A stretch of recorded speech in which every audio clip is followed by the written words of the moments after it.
All right, strap in, everyone, because today we're diving headfirst into a real hornet's Oh, nest. this one's a doozy. The arrest of Boualem Sansal right in the middle of Algiers. Yeah, it's sending shockwaves everywhere. Especially in the literary world. It's big time. You know, you sent over a whole mountain of articles on this? I did, from all over. French, English, the works. Trying to give you the full picture. It's complex, to say the least. It really is. A lot of layers to unpack. So let's start with the man himself. Okay. Who is this Boualem Sansal? Well, he's a novelist, 75 years old. Okay. And he's got a reputation for tackling some pretty tough topics. Like what? Authoritarianism, Islamism, the big stuff. Yeah.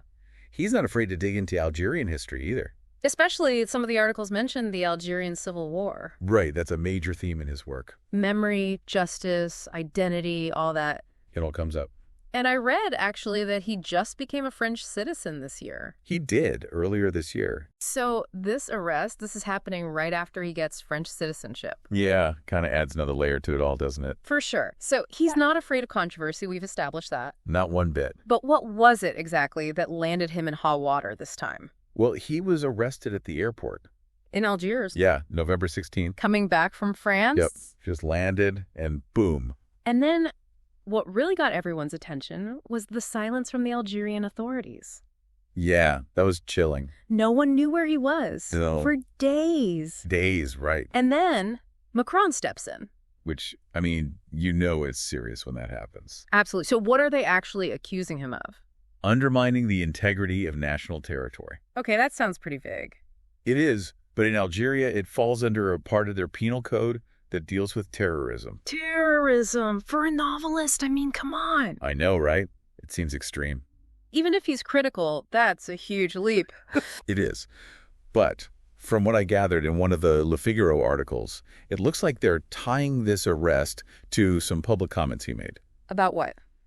About the border between Algeria and Morocco. Border's always a touchy subject. You said it. So what did he say? He's been arguing publicly that France, back in the colonial era, basically redrew the borders in that region Okay. and incorporated parts of what was traditionally Morocco into what is now Algeria. So, like, rewriting history. Right, reopening old wounds, stirring things up. And did he say anything else? Well, he also claims that the FLN... The National Liberation Front. That's the one. He claims they promised to give those territories back to Morocco during the fight for independence. But they never did. I see. So challenging the official narrative, the heroes of independence. Yeah, it's a bold move. I can see why that might ruffle some feathers. But calling it terrorism, that feels like a stretch. It does. It feels like they're using this border dispute to silence him. That's what a lot of people are saying. They're saying this is about more than just some historical argument. And what are they saying it IS about then? Well, remember, Sansal's been pretty outspoken about the Algerian government. He has. And about Islamism. In Algeria, A&D, in France. Right. He hasn't held back. Not at all. So some people are thinking this arrest is part of a bigger crackdown on dissent in Algeria. Like silencing anyone who criticizes the regime. That's the theory. And when you look at how they're handling this, it's pretty worrying. I mean, undermining national integrity, that carries a potential life sentence. Yeah, it's a really chilling thought. And even though Algeria technically still has the death penalty on the books, they haven't actually carried it out since 1993. So this feels like a message. It does, a very deliberate one. Step out of line, and this is what could happen. Yeah, it makes you think twice about speaking out, that's for sure. Absolutely. And it's not just everyday folks who are worried. This whole thing has sent shockwaves through the literary world. It's a big deal. Big deal. I'm seeing articles about Nobel Prize winners condemning the arrests. Oh, yeah, tons of them. Salman Rushdie, Roberto Saviano, a whole bunch of heavy hitters. Wow, they're not holding back either. Not at all. They're demanding his immediate release. And I also saw something about his publisher getting involved. Gallimard, yeah, they're a huge publishing house. Yeah. They put out a statement expressing their deep concern. So it's not just an Algerian issue anymore. Nope, it's international. And that's what's making the Algerian government so nervous. They've poked the bear, so to speak. They have. And now the whole world is watching to see what they'll do next. It's fascinating that he didn't actually start writing until he was 50. Is that right? I didn't know that. Yeah, it said in one of the articles he had a whole other life before becoming a writer. What did he do?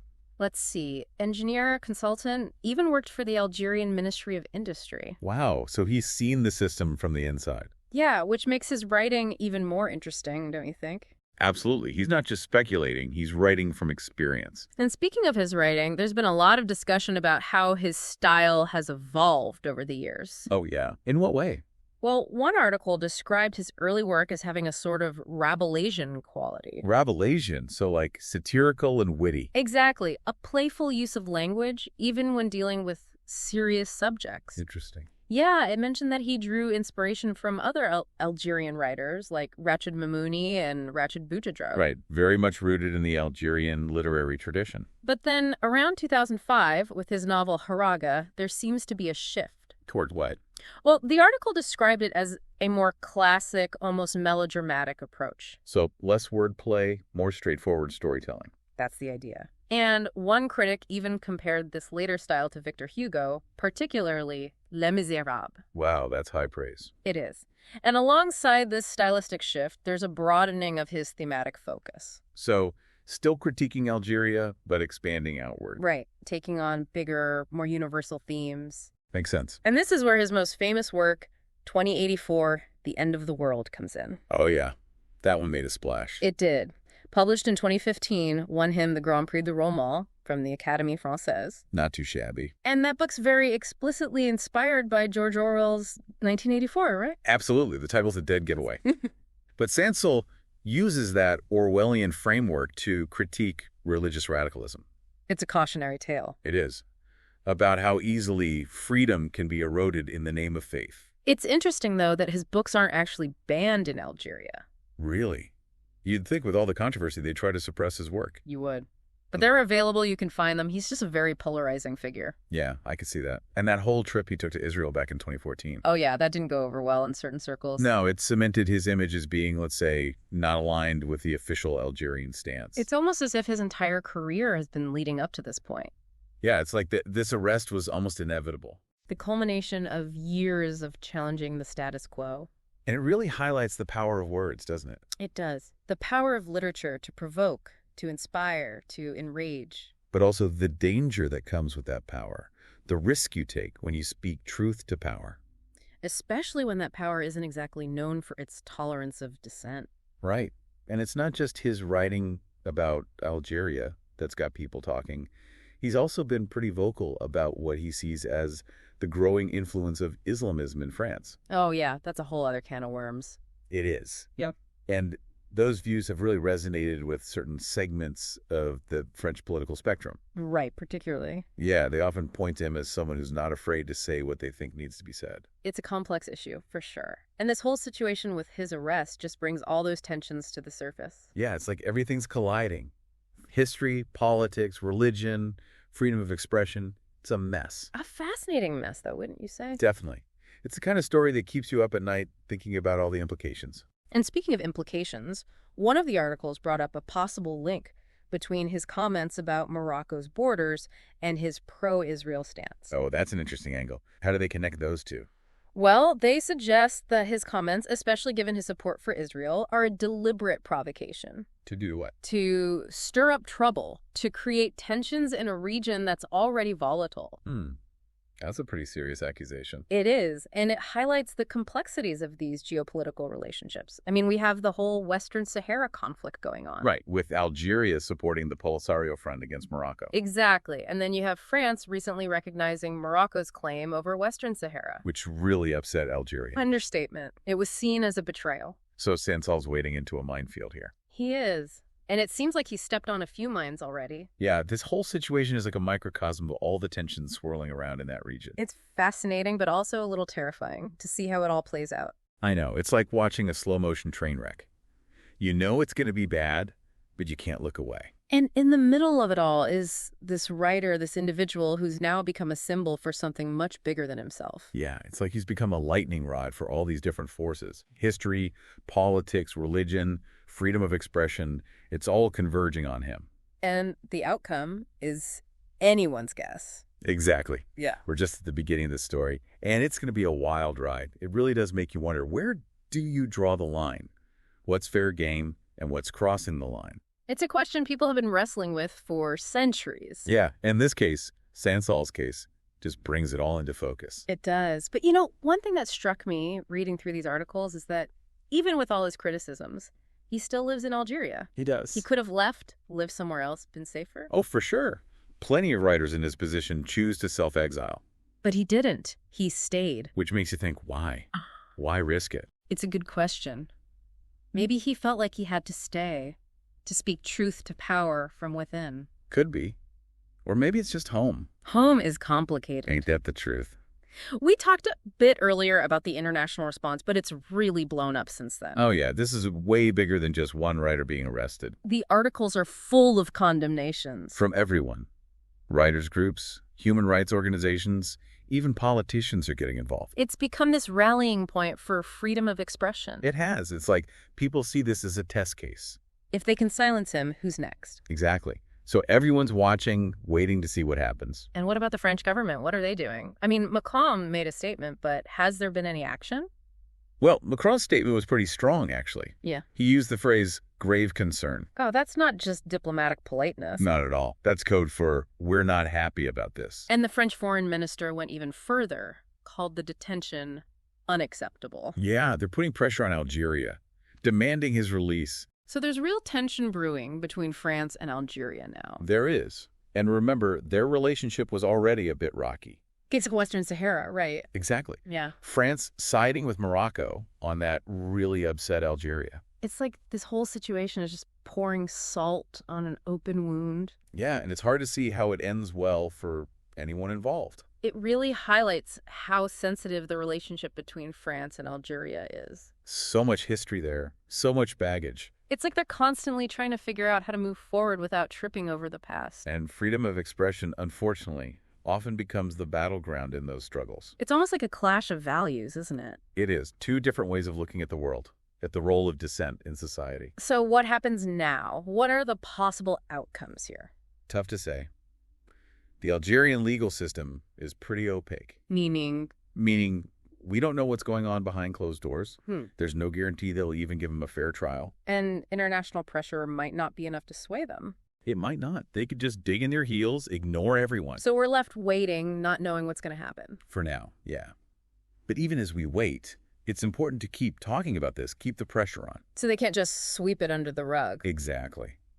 Publicity is key in these situations. The more attention this gets, the harder it is for them to ignore it. And this whole thing, it's not just about Algeria, is it? No, it's part of a much bigger trend. Toward authoritarianism. Right.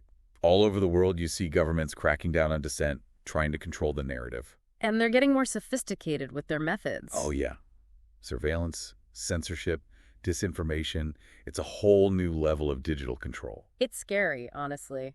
Once you start eroding freedom of expression, it's a slippery slope. It is. You start making exceptions, silencing certain voices, and before you know it, you've lost something fundamental. And then it's too late.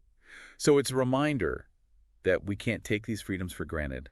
We have to fight for them, defend them, every chance we get. And speak up when we see them being violated anywhere in the world. Absolutely. Silence is complicity.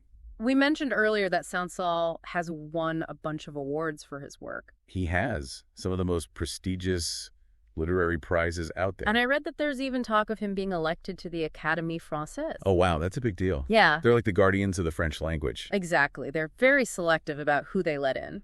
So if he were elected, it would be a huge statement. A real slap in the face to the Algerian government. It would be saying, we value this man's work, we stand by him. And what's interesting is that for all his outspokenness, he's actually a very private person. Is he? I hadn't heard that. Yes, several of the articles mentioned that he rarely gives interviews, doesn't seek the spotlight. So this whole ordeal must be a nightmare for him. Thrown into the public eye against his will. It's ironic, isn't it? The more they try to silence him, the louder his voice becomes. The Streisand effect in action.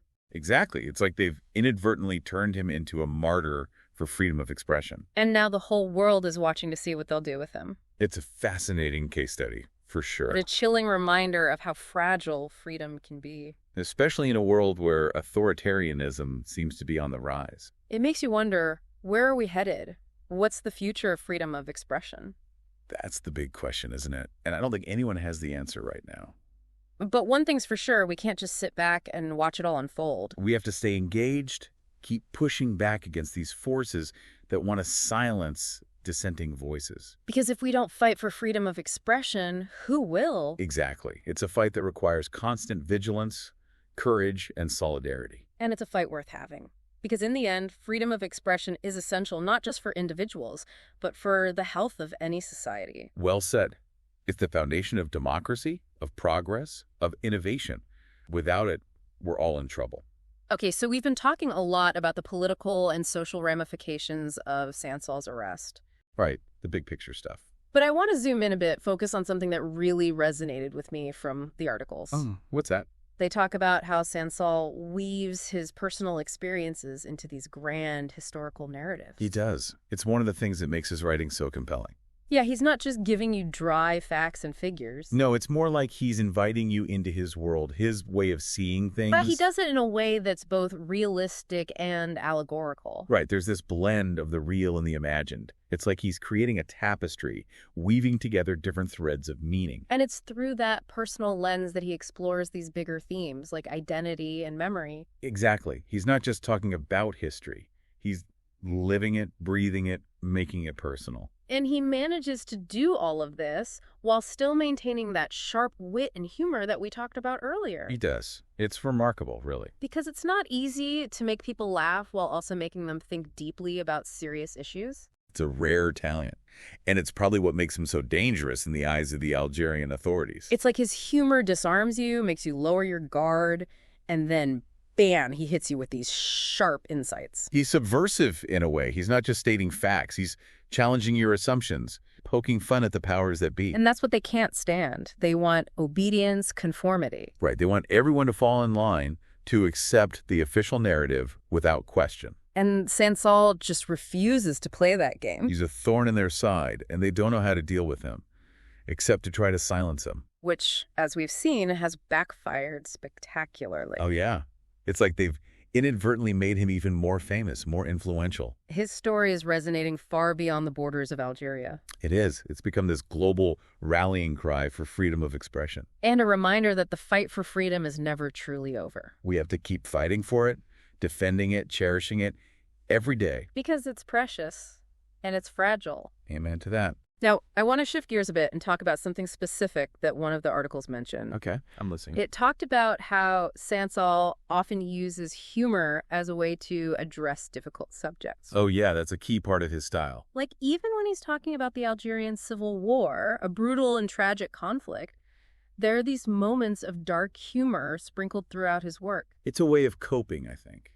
A way of finding meaning in the midst of chaos and suffering. And it also serves to highlight the absurdity of the situation. Right, like he's saying, look at this mess we've created. It's so messed up, it's almost funny. But it's not just about making people laugh, it's about making them think. Exactly. Humor can be a powerful tool for social commentary. It disarms you, makes you more receptive to his message. And that's why authoritarian regimes hate it. Because it undermines their authority, their control over the narrative. They want everyone to be serious, to be afraid. Humor is a form of resistance. It's a way of saying, you can't control me. I'm going to laugh in the face of your oppression. And that's what makes Sansal so dangerous. He's not just criticizing the system, he's making fun of it. He's exposing its hypocrisies, its absurdities. And that's something they can't tolerate. So you mentioned earlier that the Algerian government has been pretty tight-lipped about this whole situation. Yeah, they've said very little publicly. Which is telling, isn't it? It is. It suggests they're not really interested in transparency or accountability. They just want this to go away. Exactly. They're hoping the world will lose interest, move on to the next outrage. But that's not happening, is it? No, not this time. This case has really struck a nerve. People are paying attention. They're demanding answers. And the Algerian government is finding it harder and harder to ignore that pressure. Especially with France breathing down their necks. Yeah, this could really escalate into a diplomatic crisis. Which is the last thing Algeria needs right now. They've got enough problems on their plate as it is. So it'll be interesting to see how they navigate this. It will. They're in a tight spot. Damned if they do, damned if they don't. And in the meantime, Sansal remains in detention. His fate hanging in the balance. It's a stark reminder of the risks that writers, artists, and intellectuals face in many parts of the world. where freedom's expression is not a given, but a privilege that can be revoked at any moment. It's a reminder that we can't take these freedoms for granted. We have to fight for them, defend them, cherish them. Because once they're gone, they're incredibly difficult to get back. It really makes you think, doesn't it, about the courage it takes to be a writer like Sansal. Yeah, putting your thoughts out there, knowing the risks. Especially in a place like Algeria, where the stakes are so high. Now, before we wrap up, I want to circle back to something that we touched on earlier. Okay, what's that? That possible link between Sansal's comments on the Moroccan border and his pro-Israel stance. Oh, right. That's a tricky one. It is, because it adds another layer of complexity to this whole situation. Definitely. Some people see it as a deliberate provocation on his part. Like he's trying to stir the pot, make things worse. Yeah, especially given the already tense relations between Algeria and Morocco. And let's not forget the Israeli-Palestinian conflict. Right. That's a whole other can of worms. And Sansal's support for Israel has definitely made him a controversial figure in some circles. Oh, for sure. There are a lot of strong opinions on that issue. But that's not really the point, is it? What do you mean? I mean, we might not agree with everything he says. Right. But that doesn't mean he should be thrown in jail for it. Absolutely not. That's the whole point of freedom of expression, isn't it? Protecting the right to say things, even if they're unpopular or offensive. Exactly. And if we start making exceptions, deciding whose speech is acceptable and whose isn't, then we're in trouble. Because then it's just a matter of time before those in power start silencing anyone who disagrees with them. It's a slippery slope. And it's one we need to be very careful not to go down. So as we wrap up this deep dive, I'm left with a lot of questions. Me too. What does Sansal's case tell us about the state of freedom of expression in the world today? Is this a sign of things to come? Are we headed towards a future where dissenting voices are increasingly silenced? And what can we do as individuals to push back against that tide? It's a lot to think about. It is, but it's important that we don't shy away from these difficult conversations. We need to keep talking about them, keep raising awareness. Because complacency is dangerous. It is.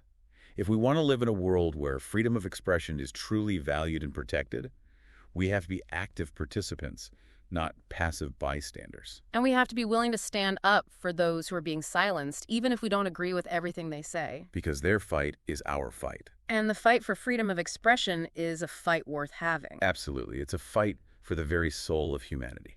Well said. Thank you for joining us on this deep dive. We'll be back next time with another fascinating story from the world of news and ideas.